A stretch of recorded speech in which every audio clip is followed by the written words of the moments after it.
పల్నాడు జిల్లా పెద్దకూరపాడు ఎమ్మెల్యే భాష్యం ప్రవీణ్ 100 రోజులు 100 గ్రామాలు కార్యక్రమంలో భాగంగా క్రోసూరు మండలం అందకూరు గ్రామాన్ని సందర్శించారు.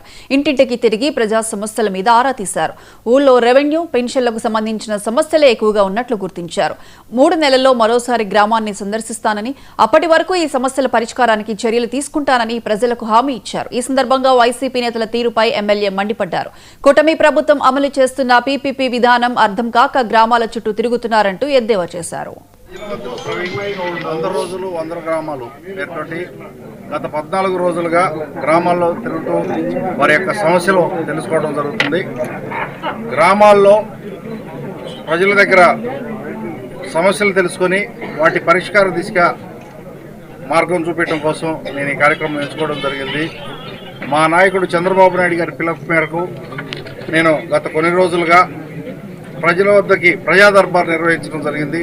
ఆ ప్రజా దర్బార్లో పెద్ద ఎత్తున మాకు రీసర్వే పేరుతో ఉన్న అవకతవకల గురించి, అట్లానే వాళ్ళకి రెవెన్యూ ప్రాబ్లమ్స్ గురించి మా దగ్గర ప్రజలు రావడం జరిగింది. వాటన్నింటినీ సరిచేయటం కోసం ప్రజల వద్దకి వెళ్ళి వాళ్ళ సమస్యలు ఏంటో తెలుసుకోవడం కోసం గ్రామాల్లోనే గ్రామ సభలు పెట్టి వాళ్ళ సమస్యలు తెలుసుకోవడం. దాదాపుగా ఎక్కువ సమస్యలు రెవెన్యూ వస్తున్నాయి.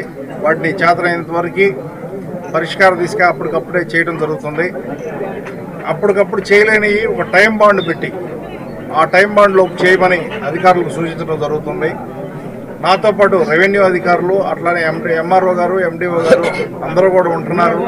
ఎలక్ట్రికల్ డిపార్ట్మెంట్కి సంబంధించి కానీ, అగ్రికల్చర్ డిపార్ట్మెంట్ గురించి కానీ అందరూ ఉంటున్నారు నాతో పాటే. ప్రజల సమస్యలు సులభంగా పరిష్కరించుకోవడం కోసం ఇది మంచి మార్గం అని నేను నమ్ముతున్నాను. ప్రజలు కూడా ఈ కార్యక్రమం పట్ల ఎంతో సంతోషంగా హర్షం వ్యక్తం చేస్తున్నారు. ప్రజల వద్దకు ప్రవీణ్ 100 రోజులు 100 గ్రామాలు పేరుతోటి గత 14 రోజులుగా గ్రామాల్లో తిరుగుతూ వారి యొక్క సమస్యలు.